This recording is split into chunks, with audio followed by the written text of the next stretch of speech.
nuovo in studio la Procura di Caltanissetta ha chiesto gli arresti domiciliari per 3 persone, tra cui i responsabili di 3 case di riposo e il legale rappresentante di una cooperativa che gestiva il servizio di assistenza agli ospiti nell'ambito di un'inchiesta su presunti maltrattamenti e abbandono di anziani. Complessivamente sono 11 le persone indagate. Secondo gli investigatori almeno una decina di anziani sarebbero stati lasciati in condizioni di grave trascuratezza a partire da giugno dello scorso anno e fino a pochi giorni fa.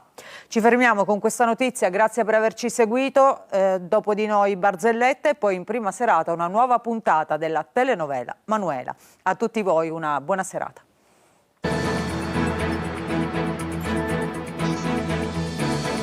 Entra nel mondo dell'informazione con l'app Sicilia Web. Resta sempre aggiornato con le news e le live in diretta.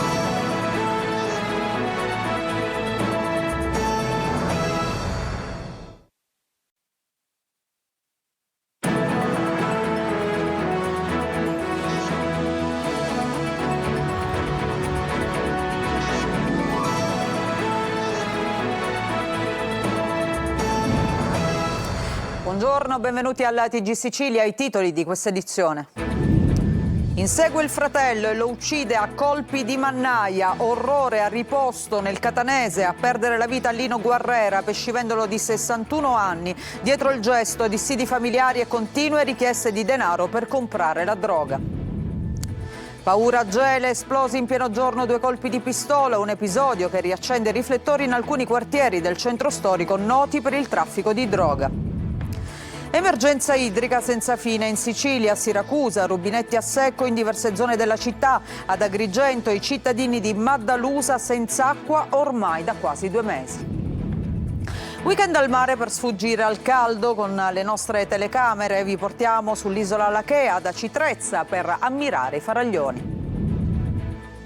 A Palermo conto alla rovescia per il festino di Santa Rosalia, il clou martedì con la sfilata del carro della Santuzza. A Messina questa sera il concerto evento di Tiziano Ferro, ultima tappa del tour dell'artista di Latina che festeggia 25 anni di carriera. Calcio in Serie B, primi allenamenti per il Palermo che ha iniziato la preparazione in Trentino. In Serie C da domani nasce al Massimino il nuovo Catania Targato Longo, prima fase di ritiro che si concluderà il 26 luglio.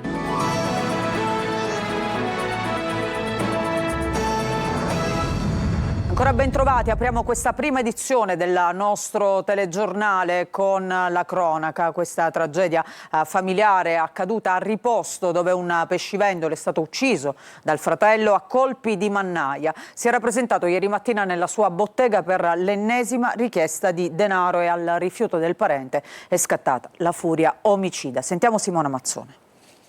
Lo ha inseguito e lo ha colpito alla gola con un taglierino, poi lo ha finito a colpi di mannaia. Sono le 9 del mattino in pescheria a Riposto, nella bottega di proprietà del pescivendolo 61enne Lino Guerrera, si presenta il fratello Giovanni, 63 anni, che un tempo lavorava qui. Lui un pregiudicato per stalking con problemi di tossicodipendenza, scarcerato da poco tempo, litiga con la nipote, chiede ancora una volta denaro. Interviene il fratello che si rifiuta. Guerrera prende in mano la mannaia, quella che si usa per il pesce, scatta l'inseguimento, le ferite, i colpi, il sangue per terra in pieno giorno davanti a una palazzina di Via Duca del Mare. Intervengono anche la nipote e il padre 89enne dell'assassino che rimangono feriti in modo non grave mentre tentano di disarmarlo. L'anziano riporta lesioni al collo, invece la figlia della vittima lievi tagli alle mani. Entrambi sono stati dimessi dall'ospedale. Il personale sanitario del 118 sul posto presta le prime cure alla vittima, successivamente trasportata in codice rosso al pronto soccorso dell'ospedale di Giarre, dove muore per le ferite riportate. Entrambe le armi, sia il taglierino che la mannaia, vengono trovate e sequestrate dagli inquirenti. Anche l'aggressore inizialmente è trasportato per accertamenti in ospedale ad Acireale e dopo in caserma a Giarre, dove viene interrogato e arrestato dai carabinieri. Adesso si trova nel carcere di Piazza Lanza. La scientifica ha sequestrato i vestiti dell'aggressore e repertato numerose tracce ematiche.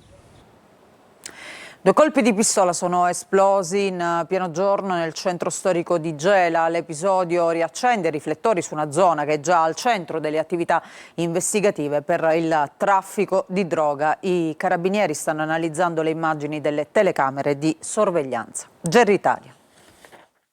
2 spari esplosi in pieno giorno nel cuore del centro storico di Gela è un'indagine che punta a chiarire cosa sia accaduto in una delle zone più sensibili della città. È successo poco dopo le 13 in corso Salvatore Aldisio, all'altezza dell'incrocio con via Minardi. A sentire distintamente i colpi sarebbe stato un carabiniere libero dal servizio che ha immediatamente dato l'allarme. In pochi minuti l'area è stata raggiunta dalle pattuglie dell'Arma che hanno avviato i rilievi e delimitato la zona. Gli investigatori stanno lavorando per ricostruire la dinamica dell'episodio. Un elemento ritenuto importante è il ritrovamento di almeno un proiettile all'interno di un tombino. A farlo finire nella caditoia sarebbe stato un passante che avrebbe spiegato ai militari di averlo nascosto per evitare che potesse essere raccolto da alcuni bambini. Una versione che però non avrebbe convinto del tutto gli investigatori. L'uomo è stato identificato e la sua posizione è adesso al vaglio. L'attenzione dei carabinieri si concentra anche su un'autovettura che transitava proprio in quei momenti lungo Corso Aldisio e che secondo i primi accertamenti sarebbe nella disponibilità di un pregiudicato, un elemento che potrebbe aiutare a ricostruire il contesto nel quale sono stati esplosi i colpi. Determinante sarà anche l'analisi delle immagini registrate dalle telecamere di videosorveglianza presenti nella zona, che potrebbero fornire dettagli utili per identificare eventuali responsabili o testimoni. L'episodio riporta l'attenzione su un quartiere da tempo monitorato dalle forze dell'ordine. Nelle vie attorno a Corso Aldisio è infatti particolarmente attivo lo spaccio di crack e cocaina e solo pochi mesi fa nella vicina via Martorana era stata sequestrata e chiusa una crack house,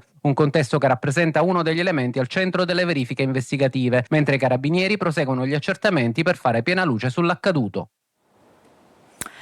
Truffa del finto carabiniere a San Michele di Ganzaria, vicino a Catania. Arrestato l'autore che è stato tradito da una traccia di DNA lasciata in un bicchiere in casa della vittima. Adelaide Barbagallo. In questo video, che è servito agli inquirenti per completare le indagini, lo vediamo scendere dall'auto e dirigersi a casa della vittima designata, per poi, poco dopo, in gran fretta risalire sull'autovettura e fuggire. Pensava di avercela fatta, ma è stato tradito dal DNA lasciato su un bicchiere di plastica con cui aveva bevuto dell'acqua offertagli dalla vittima, un 38enne che con la tecnica del falso carabiniere commessa ai danni di una 69enne di San Michele di Ganzaria è riuscito a farsi consegnare 18.000 euro in contanti e diversi oggetti preziosi. L'uomo è stato arrestato dai militari dell'Arma della compagnia di Catania Fontana Rossa in esecuzione di un'ordinanza cautelare in carcere emessa dal GIP di Caltagirone su richiesta della locale procura per truffa aggravata. Le indagini condotte dai carabinieri della stazione di San Michele di Ganzaria hanno consentito di ricostruire l'intera vicenda attraverso un articolato lavoro investigativo che si è avvalso dell'esame dei video di sistemi di sorveglianza e degli accertamenti eseguiti alla sezione investigazioni scientifiche dei carabinieri di Catania e dal RIS di Messina, che sono riusciti a estrapolare il DNA dell'indagato dal bicchiere utilizzato per bere in casa della vittima.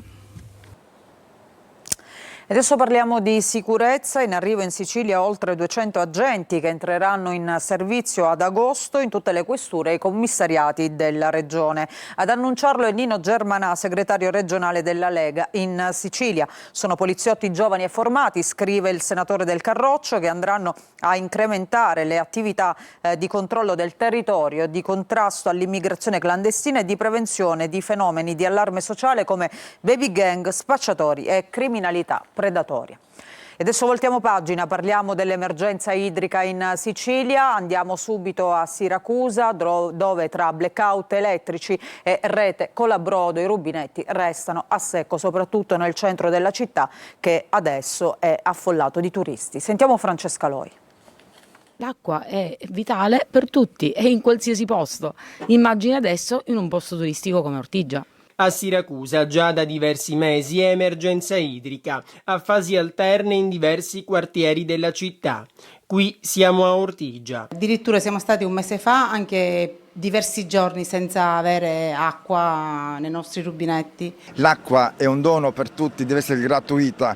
Non dobbiamo essere costretti di comprare l'acqua per farci la doccia, per lavare e per cucinare. Il centro storico è affollato di turisti non solo tra i vicoli, ma piene sono anche le strutture ricettive.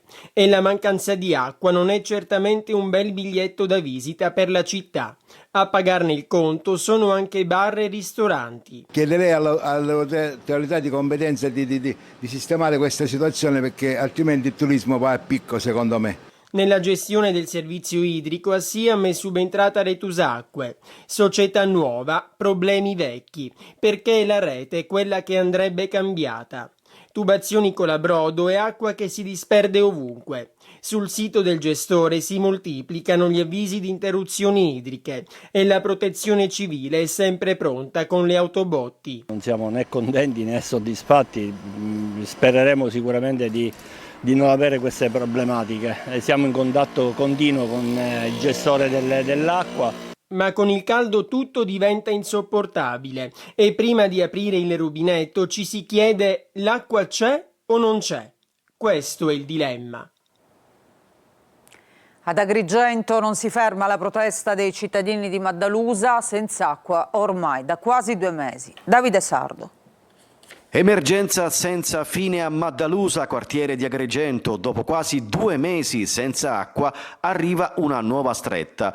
Dal vertice in prefettura emerge che le autobotti saranno autorizzate solo in casi eccezionali e dopo verifiche da parte del comune.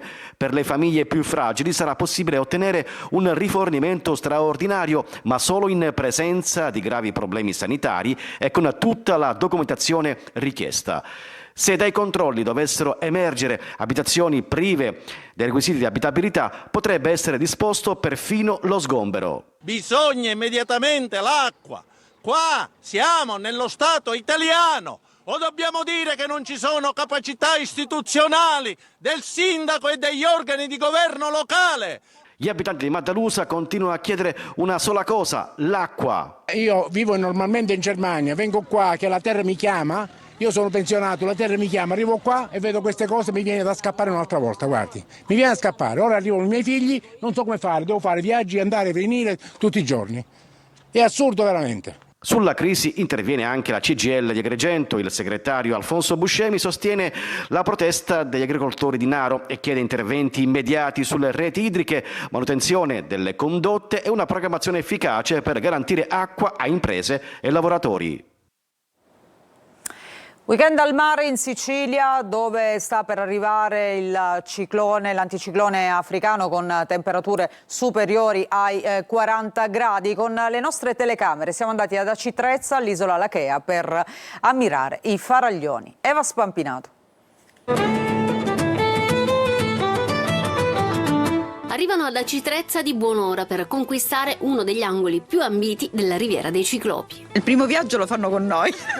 Un rimedio all'affollamento da spiaggia, al caro ombrellone e al vicino rumoroso. Non si ha tanta confusione attorno, che è quello che magari poi ci innervosiamo alla fine. Se ti adatti allo scoglio, ovviamente certo non è la comodità della sabbia, però a livello di mare, di bagno e di fauna soprattutto è bellissimo. Vi siete portati anche un po' di scorte e viveri? Mia suocera sicuramente si è attrezzata per mangiare qualcosa. Siamo all'isola Lachea, riserva naturale, dove il tempo sembra essersi fermato e dove i turisti scoprono una prospettiva spettacolare, secolare e inedita dei faraglioni. Qualche gradino e si arriva in cima all'isola Lachea, dove lo scatto è d'obbligo per immortalare il panorama mozzafiato. Ad accompagnare qui i bagnanti ci sono i Caronti della Trezza, barcaioli d'esperienza che guidano le barchette di legno da generazioni. Un luogo dove la natura e le regole devono essere severamente rispettate anche per chi vive il mare dalle imbarcazioni o a bordo di canoe, pattini, SUP. Dobbiamo avere delle moderazioni anche col volume della musica, rispettare l'ambiente, quindi evitare di inquinare. C'è gente che esce, magari non sa bene le regole del mare, quindi un po' strafà, ecco. E mentre il Codacons chiede più controlli su moto ad acqua e natanti, la polizia pattuglia le acque lungo tutta la costa catanese per evitare che si ripetano scene come quelle vissute nel golfo di Capo Zafferano a Palermo, dove la Guardia di Finanza ha individuato la terza persona che lo scorso 21 giugno ha sfrecciato con un acquascooter in modo spericolato, insieme con altre 2 persone poi arrestate. È tutto pronto a Palermo per il festino di Santa Rosalia. È iniziato il conto alla rovescia. Martedì ci sarà il clou dei festeggiamenti con la sfilata del carro della Santuzza. Sentiamo Marco Gullà. Oltre 150 agenti della polizia locale per strada, rafforzamento dei presidi della RAP, forze dell'ordine in servizio in ogni varco, 350.000 persone previste. Sono alcuni dei numeri del festino di Santa Rosalia giunto alla 402esima edizione e che avrà il suo clou nella serata di martedì con la sfilata del carro della Santuzza. Il countdown è già scattato per un appuntamento che, come ogni anno, unisce tradizione, fede e cultura. La notte più lunga di Palermo, quando in 350.000 persone si riverseranno per le strade del centro per il rito della Santuzza, vale circa 3 milioni di euro, cioè oltre 3 volte e mezzo quanto è stato speso per il carro, gli spettacoli, gli eventi e le coreografie. Ma da alcuni anni il festino di Santa Rosalia è diventato un brand turistico, lo dicono i numeri. Nei 3 giorni caldi, tra il 13 e il 15 luglio, secondo Federalberghi, le presenze turistiche a Palermo aumenteranno del 10%, rafforzando la crescita dell'anno scorso dell'8% e soprattutto allungando la durata del soggiorno medio in città, che passa da 2,8 a 3,2 notti. Per le strade del Cassole, Quattro Canti o a Porta Felice si incontreranno così molti visitatori che vengono da Francia, Germania, Regno Unito e Stati Uniti, i paesi che rappresentano la fetta più consistente degli arrivi stranieri. Non è un caso che tra le novità di quest'anno debutterà anche il Festino in Tasca, una web app in 4 lingue, italiano, inglese, francese e spagnolo, con mappe interattive, informazioni storiche, tradizioni e la traduzione dei testi recitati, costruita proprio per i turisti. E adesso cambiamo ancora argomento perché parliamo di musica. 25 anni di carriera, milioni di dischi venduti, è un tour evento che si chiuderà questa sera a Messina. Stiamo parlando di Tiziano Ferro, protagonista al Franco Scoglio. Roberta Lunghi. La differenza tra me e te. Tu come stai bene, io come sto. Le luci degli stadi si accendono per l'ultimo atto di un tour che è anche una celebrazione. È Messina ad accogliere il gran finale di Stadi 26, con cui Tiziano Ferro festeggia i 25 anni di carriera, milioni di dischi venduti e un repertorio che continua a unire generazioni. L'amore è una cosa semplice e adesso te lo dimostrerò. Lo stadio San Filippo si prepara a trasformarsi in un enorme coro, rispettata per il 12 luglio la previsione del sold out. Migliaia di persone sono pronte a cantare per almeno 2 ore le grandi hit di Tiziano Ferro, diventate le canzoni di tutti. Le canzoni che fischiettano i tassisti o i muratori o i miei fan, o che sono entrate nelle suonerie o nelle colonne sonore dei viaggi di nozze delle ragazze che magari da adolescenti mi ascoltavano e che adesso sono diventate mamme. Una produzione imponente, una band internazionale, ballerini, 3 maxi schermi, una passerella che porta l'artista nel cuore del pubblico. Sarà una notte di emozioni da condividere per aggiungere una pagina a quel viaggio iniziato 25 anni fa, con una parola che era e continua ad essere l'emblema di un artista e di un essere profondamente umano.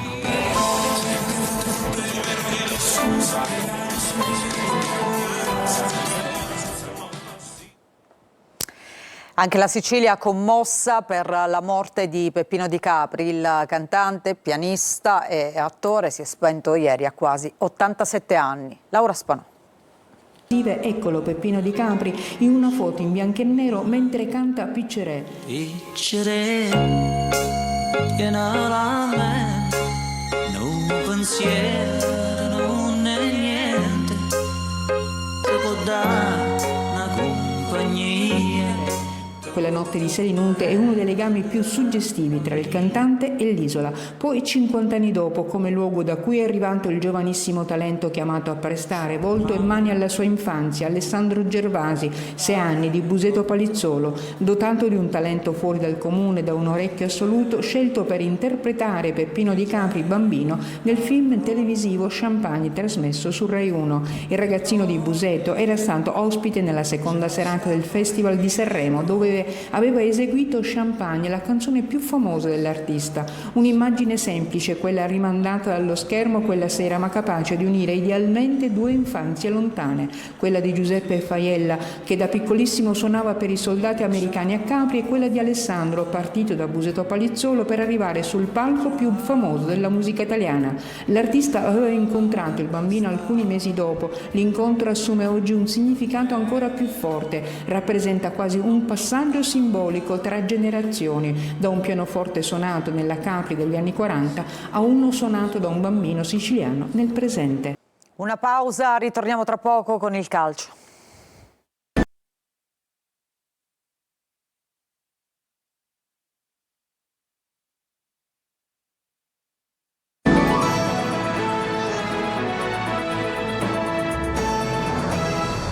Bentornati e adesso parliamo di calcio della Serie B. Sono partiti gli allenamenti in ritiro della Palermo, che ha iniziato la preparazione in Trentino. Primi scatti rosanero per i tre ultimi arrivati, Hernani, Estevez e Cassandro. In arrivo c'è anche Rao. Marco Gullà. Baci, abbracci, saluti e risate, il Palermo si è ritrovato in ritiro in Val Gardena per iniziare la preparazione in vista della prossima stagione. Presenti i nuovi acquisti Estevez, Cassandro ed Hernani, mentre i primi ad arrivare sono stati Ranocchia, Palumbo, Peda, Pierozzi e Nespola. Oggi doppia seduta, i primi allenamenti saranno dedicati alla preparazione fisica, poi inizieranno anche quelli dedicati alla tecnica e alla tattica. Nel corso del ritiro il Palermo disputerà 5 gare amichevoli. I rosaneri affronteranno il Gardena, l'Ingolstadt, il Paradiso, il Norimberga e l'Icralis. Mercato. Il Palermo è sempre più vicino ad Emanuele Rao, che nell'ultima stagione ha vestito la maglia del Bari, una trattativa che potrebbe presto entrare nella fase decisiva e regalare a Filippo Inzaghi un nuovo rinforzo offensivo. Resta da capire la formula dell'affare, verosimilmente in prestito, ma già nelle prossime ore i rosanero potrebbero effettuare l'affondo decisivo per chiudere la trattativa. Sugli esterni vengono monitorati anche Compagnon del Venezia e Rui Modesto dell'Udinese. Nel ruolo di vice Poyampalo verranno fatte valutazioni sulla posizione di Ledu Aron, che resta sotto osservazione. Domani al Massimino, prima fase del ritiro della Catania, del nuovo Catania, targato Longo. Non voglio spiegare ai catanesi la storia di Catania, però mi piacerebbe pensare che la squadra abbia il coraggio di Sant'Agata e abbia anche il proprio allenatore la capacità di essere un po', di curare i propri calciatori, il proprio stemma, e quindi la cura dell'elefante, no? E quindi mi piacerebbe che l'aspetto identitario sia tale poi da trasformarsi in campo in modo determinato, e quindi io sono qui per dimostrare la possibilità di dare una svolta non alla mia carriera, ma di dare una svolta a tutti noi. Emilio Longo esalta i valori identitari di Catania e dei catanesi, toccando le corde giuste del cuore e dell'anima, anche quelle dei calciatori. Nessuno è fuori dal progetto, ognuno può giocarsi una chance. Abbiamo un buon punto di partenza. Il ringiovanimento di cui parlava il direttore ieri non deve essere un ringiovanimento soltanto anagrafico, ma anche nella mentalità. Quindi io potrei trovare giovani che sono vecchi nella mentalità, come potrei trovare vecchi che sono giovani. La cosa diversa è se si è integri o no fisicamente, e quello lo valutiamo, lo valuteremo tutti insieme, ma io ho bisogno di gente che sia disponibile a fare un calcio dominante. Da lunedì al Massimino nasce il nuovo Catania. La prima fase di ritiro si concluderà il 26 luglio. Si sono già sottoposti alle visite mediche il riconfermato Andrea Allegretto e il giovane portiere Cristian De Falco, ex Igea Virtus. Ci fermiamo con questo servizio, grazie per averci seguito. Vi ricordo che il prossimo appuntamento con l'informazione sulla nostra rete ritorna più tardi, poco prima delle 13:30. Intanto vi lascio con Orazio Longo e la rassegna stampa. A tutti voi una buona domenica.